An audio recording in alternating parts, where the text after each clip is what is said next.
Hello everyone, welcome to Black Mirror horror. कैसे हैं आप सब? आई होप आप सब ठीक होंगे। आज मैं आप सभी के लिए हॉन्टेड पैलेस का आखिरी पार्ट लेकर आई हूँ और उम्मीद करती हूँ कि आपको ये कहानी पसंद आ रही होगी। कहानी पसंद आए तो इस वीडियो को लाइक और चैनल को सब्सक्राइब ज़रूर कीजिएगा। तो चलिए अब ज़्यादा देर ना करते हुए इस कहानी को कंटिन्यू करते हैं।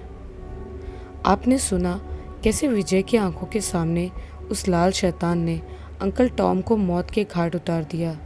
ये देखकर जेन और विजय दोनों स्तब्ध खड़े के खड़े हो गए थे। आपने अभी तक पिछला पार्ट नहीं सुना हो तो पहले उसे सुन ले, उसके बाद ही ये वाला पार्ट सुने। लाल रंग के शैतान ने अंकल टॉम के बाहर निकले दिल को कच कच करके एक ही पल में खा लिया। ये देख विजय और जिन दोनों को अपनी आंखों पर यकीन नहीं हो रहा था कि अंकल टॉम अब उनके बीच में नहीं रहे। उनका मृत शरीर भी धीरे धीरे मिट्टी में मिलकर गायब होने लगा था। वो शैतान महल के बाहर खड़े होकर ज़ोर ज़ोर से हंसे जा रहा था। उसकी भयानक हंसी ने विजय के अंदर पूरी तरह से खौफ भर दिया था। उसे समझ में नहीं आ रहा था कि अब वो क्या करे। इतने में विजय कुछ करता उससे पहले जिन अंकल टॉम की मौत का बदला लेने के लिए उस शैतान के सामने जा खड़ा हुआ। विजय ने उसे वापस बुलाया पर जिन ने विजय की एक बात नहीं सुनी। कुछ ही देर में फिर से जिन और शैतान में लड़ाई शुरू हो गई। जिन ने सबसे पहले कैद किए रक्षक बेताल को आज़ाद कराना चाहा, लेकिन शैतान जिन पर भारी पड़ रहा था। जिन ने पूरी कोशिश की कि वो उस बेताल को आज़ाद करा दे, पर वो इसमें नाकामयाब हो गया। जैसे उस शैतान को लगने लगा कि जिन इसे आज़ाद करने पर अड़ा है, तो उसने सबसे पहले उस बेताल को गायब कर दिया। जिन के पास ये वाला भी मौका हाथ से चला गया। खैर, अब जो करना है उसे ही करना है। इतने में जिन ने डटकर मुकाबला करना ही सही समझा। अब दोनों में जमकर मुकाबला होने लगा। दोनों एक दूसरे को मारने की पूरी कोशिश कर रहे थे, लेकिन ना तो जिन को एक खरोच आ रही थी, ना ही उस लाल शैतान को। उन दोनों में लगातार युद्ध होता रहता है। जिन बार बार अपनी पूंछ का इस्तेमाल करके मारने की कोशिश कर रहा था। जब कभी उसके शरीर से पूंछ लगती, उसके शरीर के अंदर से काला धुआं निकलने लगता। साथ ही साथ लाल शैतान के अंदर का गुस्सा उभरते जा रहा था, क्योंकि जिन को हरा तक नहीं पा रहा था। इतने में शैतान पूरी तरह गुस्से में भर चुका था। उसने अपना सबसे खतरनाक वार जिन पर किया। ये वार सबसे खतरनाक इसलिए था क्योंकि इसमें शैतान ने अपनी पूरी काली शक्तियों का प्रयोग कर डाला था। कुछ ही देर में जिन ज़मीन पर चित होकर गिर पड़ा। उसके शरीर में बिल्कुल जान नहीं बची थी। तभी शैतान ने उसे भी अपनी शक्ति से गायब कर दिया। विजय ने तो अभी तक कोई भी कदम नहीं उठाया। अब वो शैतान से लड़ भी नहीं सकता था, क्योंकि कोई इंसान कैसे किसी शैतान का मुकाबला कर सकता है, वो भी उसका जिसने अपने जैसे 3 को निपटा रखा हो। देखते ही देखते वो शैतान अपने शरीर के आग से उस महल को जलाने लगा। रात का वक्त होने के कारण उस महल के जलने की रोशनी दूर दूर तक फैल रही थी। अभी भी विजय उसी के अंदर बैठा हुआ था। उसने कई बार महल से बाहर निकलने की कोशिश की, पर जैसे ही एक कदम महल के बाहर को रखता, उतने में वो जमने लगता। अब अगर वो बाहर नहीं निकल पाएगा तो वहीं दबकर मर जाएगा। उसने कई सारे प्रयास किए और वो किसी में भी सफल ना हो पाया। उस शैतान ने पूरे महल को बुरी तरह से तबाह कर दिया था। उसी के साथ विजय भी उसी महल के अंदर दब गया। तभी उसकी आँख खुली तो उसने उठकर देखा तो वो उस महल में नहीं बल्कि रोड पर पड़ा हुआ पाया, पर उसकी हालत पहले जैसी ही थी। उसके शरीर पर के वस्त्र जल चुके थे। उसने अच्छी तरह से खुद को देखा, वो जिंदा है या नहीं। आखिर पूरी तरह से जांच करके शांत हुआ, लेकिन अगले ही पल उसके चेहरे पर उदासी छा गई, क्योंकि उसने जिन और अंकल टॉम को बचा नहीं पाया। उसके दिमाग में पूरी तरह से ये बात छप चुकी थी। अब वो चाह कर भी खुद को कोसने के अलावा कुछ और नहीं कर सकता था। फिलहाल विजय इस वक्त रोड पर पड़ा हुआ था, उस जगह अक्सर जहाँ वो रोज़ काम करता था। आसपास उसका सामान भी पड़ा हुआ था। उसे समझ नहीं आ रहा था, जब वो महल में दब गया तो वो बाहर कैसे आया। यही सवाल बार बार दिमाग में घूमे जा रहा था। उसका मन इन्हीं सब चीज़ों में खोया हुआ था। इसलिए उसने सोचा, आखिर एक बार तो मुझे उस जगह पर जाकर देखना चाहिए। वो महल उस जगह पर अब भी मौजूद है या नहीं।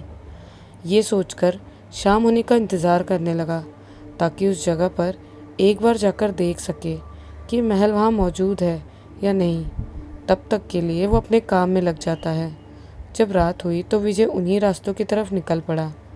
वो रास्ता उस दिन की तरह सुनसान और रहस्यमय लग रहा था। ऐसा लग रहा था जैसे गुप्त अंधेरे के अंदर कोई रहस्य छिपाए बैठी हो। विजय अपने मन में घबराहट लिए हुए आगे बढ़ते जा रहा था। जब विजय उस जगह पर पहुंचा तो उससे दूर दूर तक कुछ दिखाई नहीं दिया। वहां चारों तरफ काले घने अंधेरे के अलावा कुछ नहीं था। पास में ही वो जंगल वाली पहाड़ी भी काफ़ी अजीब सा सन्नाटा पसारे हुए थी। विजय हैरानी के साथ खुद से बोला, आखिर उस महल को तो यहीं पर होना चाहिए था, लेकिन वो दिखाई क्यों नहीं दे रहा। विजय ने दूर दूर तक खोजा, लेकिन उसे कुछ दिखाई नहीं पड़ा, जैसे वो महल इस जगह पर कभी हो ही ना। विजय को वहाँ एक सबूत भी नहीं मिला जिससे उसे लगे कि वहाँ वो महल था। उसने खोजने की काफ़ी कोशिश की पर कुछ हाथ नहीं लगा। इसीलिए वो निराश होकर वापस घर की तरफ लौटने लगा था। वो चलते चलते जा ही रहा था, तभी अचानक उसका पैर किसी ठोस चीज़ से टकरा गया। विजय ने ज़मीन पर जब देखा तो वहाँ पर ज़मीन के अंदर दबी हुई कोई चीज़ थी जिसका कुछ हिस्सा ऊपर को उठा हुआ था। विजय ने देखा तो एक नीले रंग का पत्थर था। पहले तो उसने ध्यान नहीं दिया और गुस्से में पत्थर को कोसने लगा, लेकिन जैसे ही एकदम से वो पत्थर चमका, उतने में विजय काफ़ी हैरान हो गया। उसने जल्दी से पत्थर को ज़मीन से बाहर निकाला और वहीं बैठकर उसे गौर से देखने लगा। तभी उसमें से हल्की हल्की किसी की परछाई दिखने लगी। विजय ने हैरानी के साथ खुद से कहा, यह कोई अजीब सा पत्थर नहीं हो सकता, ये ज़रूर कोई रहस्यमय पत्थर है। उतने में विजय ने देखा उस पत्थर के अंदर से जिन की धुंधली शक्ल दिख रही थी। विजय ये देख काफ़ी चौंक पड़ा। तभी उस पत्थर में से एक आवाज़ आती है, विजय हमें वापस बुलाओ, वो शैतान तुम्हारी दुनिया को बर्बाद करने वाला है, फिर उसे कोई नहीं रोक पाएगा। विजय ने हड़बड़ाहट के साथ कहा, क्या? लेकिन वो शैतान तो कहीं दिखाई नहीं दे रहा है। जिनकी आवाज़ सुनाई देती है क्योंकि वो बहुत बड़ा खेल रच रहा है, जिसके बाद इस दुनिया को तबाही से कोई नहीं रोक पाएगा। इसीलिए तुम्हें जल्दी ही कुछ करना होगा। क्या करना होगा मुझे? विजय ने पत्थर के अंदर जिन से पूछा।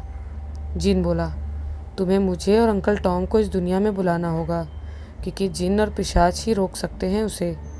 इसीलिए जल्दी बुलाओ हमें। इस वक्त हम अपनी जादुई दुनिया में हैं, तुम्हें जल्दी करना चाहिए। लेकिन मैं बुलाऊं कैसे? विजय ने कहा। जिन ने जवाब दिया, तुम्हें पास के जंगली वाली पहाड़ी पर जाना होगा। वहीं कहीं पर हमारा यंत्र पड़ा होगा जिससे अंकल टॉम ने शक्ति पाई थी। विजय उस बात को याद करते हुए बोला, हाँ हाँ याद है। जिन ने तुरंत कहा, तो तुम्हें उस यंत्र को लाकर हमें ज़िंदा करना होगा, क्योंकि हम ही अब उसे रोकने की कोशिश कर सकते हैं। इसलिए जल्दी करो विजय, आओ जल्दी। विजय उसकी बात मानकर पूरे जोश से भर उठा। वो किसी चीज़ के बारे में सोचे बिना ही उस जंगली पहाड़ी की तरफ चल पड़ा। विजय उस रहस्यमय सन्नाटे को चीरते हुए आगे बढ़े जा रहा था। कुछ ही देर में वो पहाड़ी के बीचों बीच पहुंच गया था, लेकिन उसे समझ नहीं आ रहा था आखिर वो खोजे तो खोजे कहाँ, क्योंकि यंत्र का पता तो उस जिन को भी नहीं था। विजय उस यंत्र को खोजता हुआ इधर उधर भटके जा रहा था। खोजते खोजते कई घंटे बीत चुके थे। साथ ही पहाड़ी का आधे से ज़्यादा हिस्सा छान भी लिया था, पर उसे यंत्र कहीं नहीं मिला। उसने उस पत्थर को अभी तक अपने पास रख रखा था ताकि ज़रूरत के समय उस जिन से बात कर सके।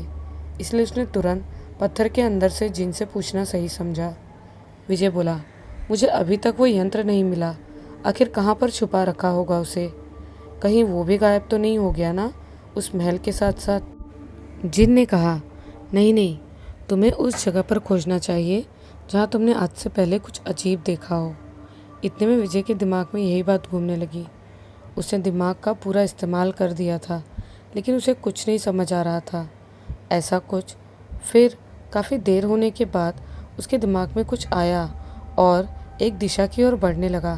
बढ़ते बढ़ते जब कुछ दूर आया तो सामने एक अजीब सा पेड़ था। ये वही पेड़ है जिसमें अंकल टॉम को उस शैतान ने कैद कर रखा था। तभी विजय खुद से बोला, एक यही जगह है जहाँ शैतान और अंकल टॉम का आमना सामना हुआ था। ज़रूर यही वो यंत्र हो सकता होगा। विजय ने फटाफट अपनी खोजबीन शुरू कर दी। उसने बिल्कुल ध्यान से खोजना शुरू किया। तभी उसे उसी पेड़ों के जड़ों के पास कुछ दिखता है।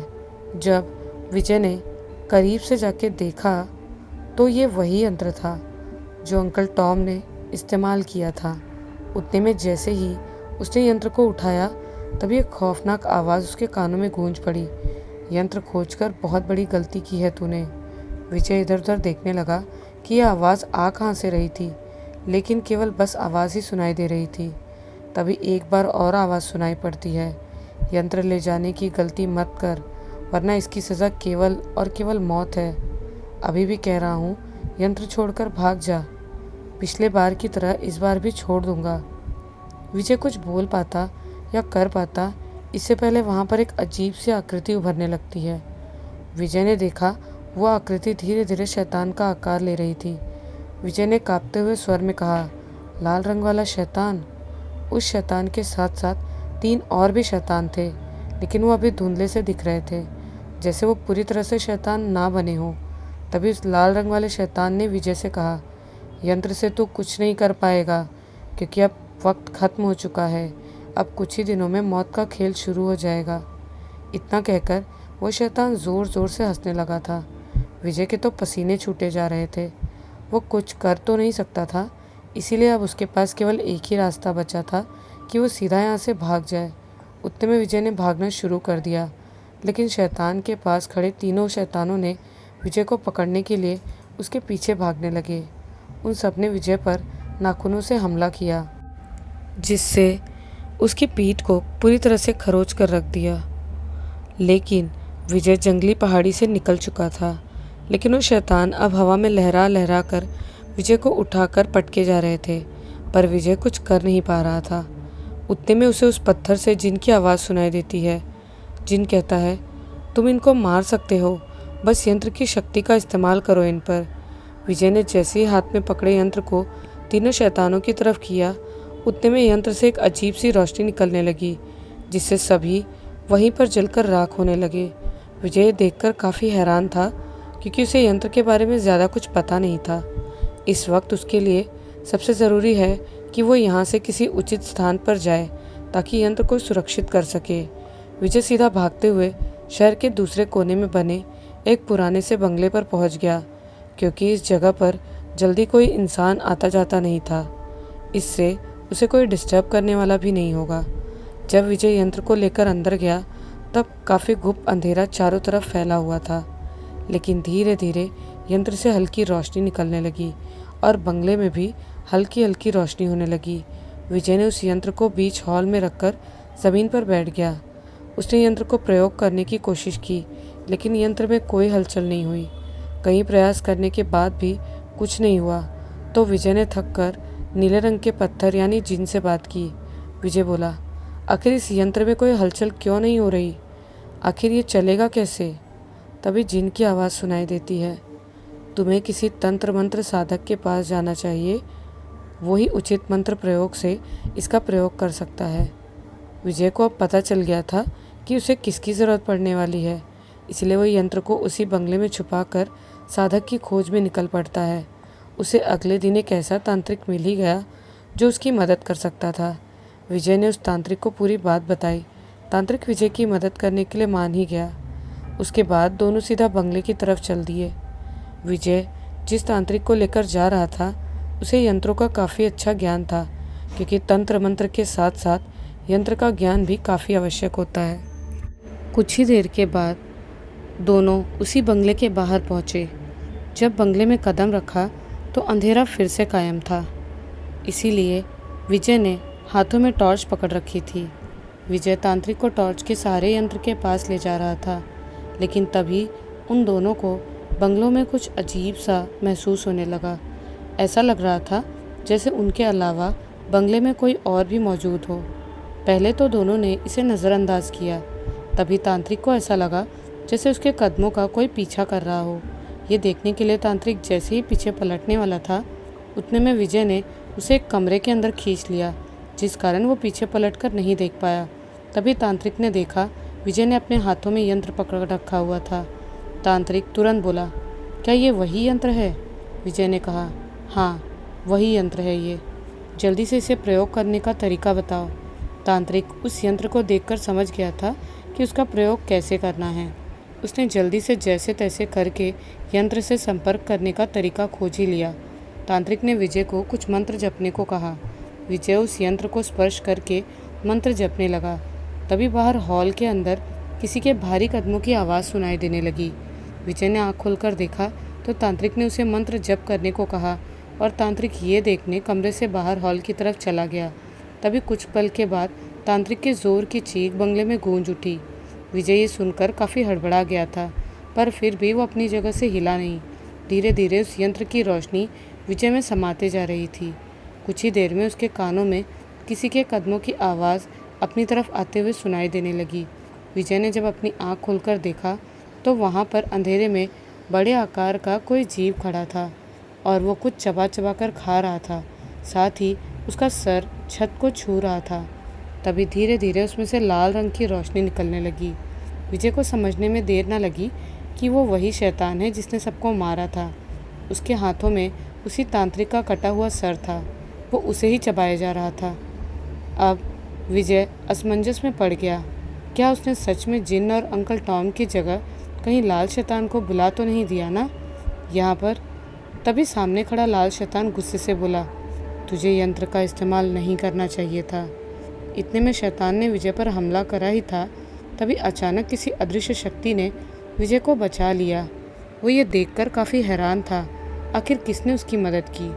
तभी विजय के पीछे से वही रक्षक जिन निकलकर बाहर आता है और उस शैतान को ज़ोर का धक्का देकर दूर फेंक देता है। तभी विजय जिन को देखकर काफ़ी खुश हुआ। विजय जिन से बोला, तुम आ गए, पर अंकल टॉम का क्या हुआ, वो क्यों नहीं आए? जिन ने जवाब दिया, आए तो हैं अंकल टॉम भी। विजय इधर उधर देखने लगा और पूछा, कहाँ हैं? मुझे दिखाई नहीं दे रहे वो। जिन ने उसी की ओर इशारा किया। तुम मेरी तरफ इशारा क्यों कर रहे हो? विजय बोला। जिन ने जवाब दिया, अंकल टॉम तुम्हारे अंदर आ चुके हैं, क्योंकि वो इंसान नहीं बल्कि वो एक पिशाच है। जिन ने विजय को पीछे देखने को बोला। जब विजय ने पीछे गर्दन घुमाई तो उसके पीठ पर बड़े बड़े 2 पंख थे, बिल्कुल पिशाचों के जैसे। उसने अपने नाखून भी देखे तो नाखून भी बड़े बड़े हो गए थे। उसका शरीर भी पूरी तरह से बदल चुका था, लेकिन उसे अब तक पूरी तरह एहसास नहीं हुआ था।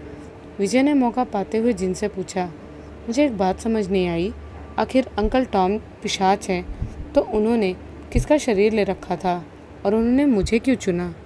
विजय के दिमाग में अभी भी यही सब सवाल घूम रहे थे।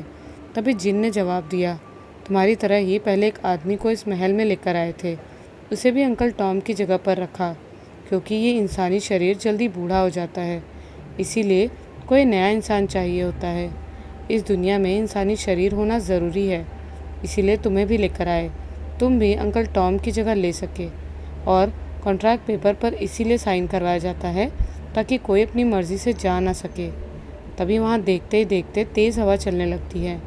उस बंगले में खिड़की टूटने और गेट टूटने की आवाज़ गूंज पड़ती है। वहाँ पर कई सारे शैतान अंदर आ जाते हैं। कई सारी काली परछाएं भी मौजूद थी। सब ने विजय और जिन को घेर लिया था। वो सब मिलकर विजय और जिन को मारना चाहते थे। विजय अपनी पिशाच की शक्ति का इस्तेमाल करके कई सारी काली परछाई को हरा देता था। जिन भी लगातार शैतानों को ख़त्म करते जा रहा था, लेकिन उनकी संख्या घटने का नाम ही नहीं ले रही थी। जिनको लगने लगा कि इनको ऐसे ख़त्म करना संभव नहीं है, इसीलिए उसने विजय से कहा, हमें यहाँ से जाकर वापस उसी जगह पर महल का निर्माण करना होगा। उसी के रास्ते इन सबको वापस इनकी दुनिया में भेज सकते हैं। उतने में दोनों पास की खिड़की तोड़ बाहर निकल जाते हैं। लाल रंग का शैतान अपनी सेना को उनका पीछा करने का हुक्म देता है। सब उनका पीछा करते रहते हैं। विजय तो पिशाच के पंख की मदद से तेज़ गति से उड़ते जा रहा था, साथ ही जिन भी हवा की रफ्तार में उड़ रहा था। कुछ ही देरी में दोनों उसी जगह पर पहुंच गए जहां पर पहले वो महल हुआ करता था। आसपास थोड़ी बहुत शांति थी, लेकिन जल्दी ही वो शांति मातम में बदलने में देर न लगी। जब विजय ने जंगली पहाड़ी की तरफ नजरें फेरी तो कई सारी काली परछाई हवा में लहराते हुए उन पहाड़ी से बाहर निकल रही थी। ऐसा लग रहा था जैसे उनका निर्माण वहीं पर ही हो रहा है या वहाँ कोई द्वार हो। जिन ने देर करना उचित नहीं समझा, इसलिए वो जल्दी जल्दी अपनी जादुई शक्ति का प्रयोग करके महल बनाने लगता है। रक्षक का एक काम ये भी है कि वो वापस से उस चीज़ का निर्माण कर सके। देखते ही देखते महल का आकार बनने लगता है। तभी वहाँ पर वही लाल शैतान हाजिर हो जाता है। इस वक्त उसके हाथों में बड़ी सी तलवार थी जिस पर शैतान का चिन्ह बना हुआ था। उतने में लाल शैतान ने महल को दोबारा बनता देखकर उस पर हमला करना शुरू कर दिया। जिन इस वक्त कुछ करने में असमर्थ था, इसीलिए विजय को कुछ सूझा। उसने जल्दी अपने पंख को बड़े किए और अपने पंखों से पूरे महल को ढक लिया। ये देखकर लाल शैतान काफ़ी गुस्से में आ गया। उसने विजय के पंखों पर आग बरसाना शुरू कर दिया। आग के बड़े बड़े गोले उसके पंख पर जैसे ही गिरते हैं, विजय की दर्द भरी चीख निकल पड़ती है। ये देखकर जिन जल्दी जल्दी अपनी शक्ति का इस्तेमाल करने लगता है। कुछ ही देर में महल पूरी तरह से बन जाता है। तभी जिन ने विजय से कहा, जल्दी अंदर आ जाओ विजय। विजय जैसे तैसे करके महल के अंदर चला जाता है, पर अभी भी उसके शरीर पर लगे घाव दर्द कर रहे थे, साथ ही साथ धीरे धीरे भरते भी जा रहे थे। तभी बाहर पहाड़ी से निकली हुई काली परछाई ने महल को नष्ट करना शुरू कर दिया। इस बार जिन ने खास कवच से बांध रखा था, जिस कारण उसे तबाह कर पाना थोड़ा मुश्किल था। अब जिन और विजय के पास कम समय बचा हुआ था। उन्हें कोई ठोस कदम उठाना ही होगा, वरना महल के टूटते ही विजय की भी मौत हो जाएगी, क्योंकि अब वो भी दूसरी दुनिया से जुड़ चुका है। इसीलिए जिन ने विजय से कहा, सबसे पहले हमें उस पहाड़ी पर जाकर इन काली परछाई को आने से रोकना होगा। अब उनका रास्ता तबाह करना ही सही होगा। इसीलिए विजय और जिन ने एक तरकीब लगाई। जिन ने अपनी शक्ति से एक बेताल को बुलाया और उसे महल के बाहर लड़ने के लिए भेज दिया, ताकि उन सब का ध्यान भटका रहे। विजय और जिन अपना काम करके वापस महल में आ गए। ठीक उसी के मुताबिक सब प्लान के हिसाब से चलने लगा। सबसे पहले जिन ने विजय को वो कुल्हाड़ी दिलवाई जो अंकल टॉम के हाथों में थी, जिससे उस शैतान का हाथ काटा गया था। फिर विजय और जिन जैसे तैसे करके पहाड़ी की तरफ चले गए। वहाँ पर कई सारे झुंड में काली परछाई मौजूद थी। दोनों सबसे छुपते छुपते आगे बढ़ते गए। कभी वो पेड़ के पीछे छुपते तो कभी गायब हो जाते। कई कठिनाइयों को पार करके पहाड़ी के बीचों बीच उस जगह पर पहुंच गए जहां पर इतने सारे शैतान निकल रहे थे। विजय ने देखा ज़मीन पर एक बहुत बड़ा सा काले रंग का द्वार बना हुआ था। उसी में से निकलकर ये सब बाहर आ रहे थे। जिन ने अपनी जादुई शक्ति का इस्तेमाल करके नष्ट करना चाहा, लेकिन उस द्वार को उतना ज़्यादा नुकसान नहीं पहुंचा पा रहे थे। साथ ही काली परछाई भी उनकी तरफ बढ़ने लगी। विजय ने जिन से कहा, जल्दी इसे नष्ट करो, वरना बहुत बड़ी मुसीबत आने वाली है। वो काली परछाई जिन और विजय को नोचने लगे थे। तभी विजय की नज़र अपनी कुल्हाड़ी पर पड़ी। उसने तेज़ी से भागकर कुल्हाड़ी से उस द्वार पर जैसे ही मारा, उतने में वो द्वार नष्ट होने लगा। उसके अंदर से धुआं निकला और उसमें से शैतान की सेना और काली परछाई निकलना बंद हो गई। ये देखते ही विजय और जिन काफ़ी खुश हो गए, लेकिन ये खुशी ज़्यादा देर टिकने वाली नहीं थी। वहाँ पर काफ़ी संख्या में शैतान और काली परछाई इकट्ठा हो चुकी थी। विजय और जिन ने आने वाले खतरे को भांप लिया था। उन सभी बुरी शक्ति के बीच में निकली महाबुरी शक्ति वो लाल शैतान। इस वक्त उसका पूरी तरह से शरीर लाल था। उसके शरीर से आग निकल रही थी, जैसे वो आग से बना हो। दोनों उस शैतान को देखकर घबराने लगे थे, लेकिन इस बार सामना तो करना ही पड़ेगा। उस शैतान ने अपने हाथों में तलवार पकड़ रखी थी। शैतान गुस्से भरी आवाज़ में कहता है, अब तुम दोनों को इसी जगह पर मौत के घाट उतार कर अपना मकसद पूरा करूँगा। जिन ने गुस्से से तुरंत कहा, मैं ऐसा होने नहीं दूँगा। इतने में जिन ने अपने हाथों में जादुई तलवार ले आई और उससे शैतान पर हमला करने लगा। इधर विजय भी जिन के साथ शैतान पर हमला करने लगा, लेकिन वो दोनों मिलकर भी शैतान को हरा नहीं पा रहे थे। कई देर तक लड़ने के बाद जिन के शरीर पर गहरे जख्म आ चुके थे, इसलिए वो लड़ पाने में असमर्थ था। पर विजय अभी भी शैतान के सामने टिका हुआ था। वो अपने पंख से उड़कर शैतान को मार रहा था। तभी उस शैतान ने गुस्से से अपनी तलवार का वार विजय के पंख पर किया। जैसे ही उसने अपना वार उसके पंख पर मारा, उसका पंख कट कर गिर पड़ा। विजय भी ज़मीन पर गिरकर तेज़ी से तड़पने लगा। ये देखकर वो शैतान ज़ोर ज़ोर से हंसे जा रहा था। विजय खुद को ठीक करने की कोशिश कर रहा था, लेकिन वो शैतान उसे मौका नहीं दे रहा था। इधर जिन पर शैतानों की सेना ने हमला कर रखा था, वो भी इस वक्त कुछ करने में असमर्थ था। विजय अगर हार गया तो अब उसे मौत ही नसीब होगी। इसलिए उसने काफ़ी हिम्मत करके अपनी कुल्हाड़ी उठाई और शैतान पर हमला कर दिया। कुल्हाड़ी का हमला शैतान से झेला नहीं गया और वो दर्द से कराह उठा। तभी विजय ने उस शैतान पर लगातार हमला करना शुरू कर दिया। ये देखकर उसकी सेना विजय की तरफ बढ़ने लगी, लेकिन जिन ने पूरी हिम्मत करके उसकी सेना को नष्ट करना शुरू कर दिया। देखते ही देखते आधे से ज़्यादा काली परछाई ओझल होती गई। इधर विजय ने उस हाथों को अलग कर दिया था। तभी विजय ने कुल्हाड़ी को शैतान के गर्दन पर रखकर वार करने ही वाला था। तभी वो शैतान हंसते भयानक आवाज़ में कहता है, अब मुझे मारकर कोई फ़ायदा नहीं होने वाला है, मैंने अपना काम कर दिया है। इतना कहकर शैतान चुप हो गया। तभी विजय ने एक ज़ोर का वार उसकी गर्दन पर किया।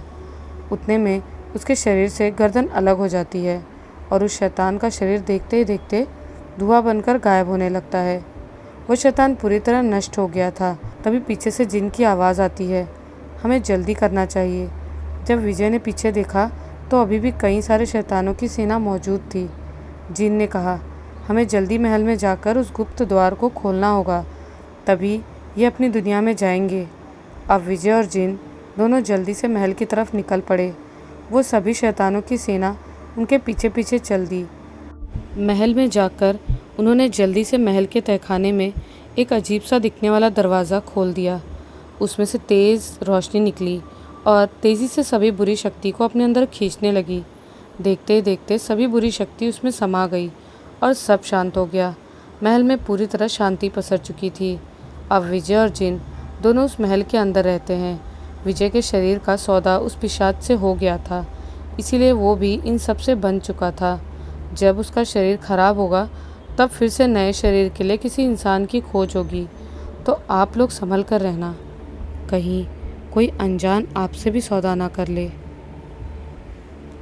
ये कहानी यहीं पर ख़त्म होती है, पर उस शैतान ने जो कहा वो सोचने का विषय है। क्या सच में उसकी बात में कोई राज छिपा हुआ था? खैर, वो तो बाद में पता चलेगा।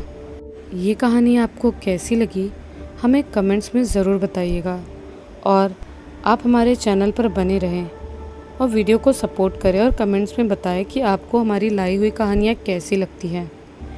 बहुत जल्द मिलती हूँ आप सभी से एक नई कहानी के साथ। तब तक के लिए बाय एंड टेक केयर।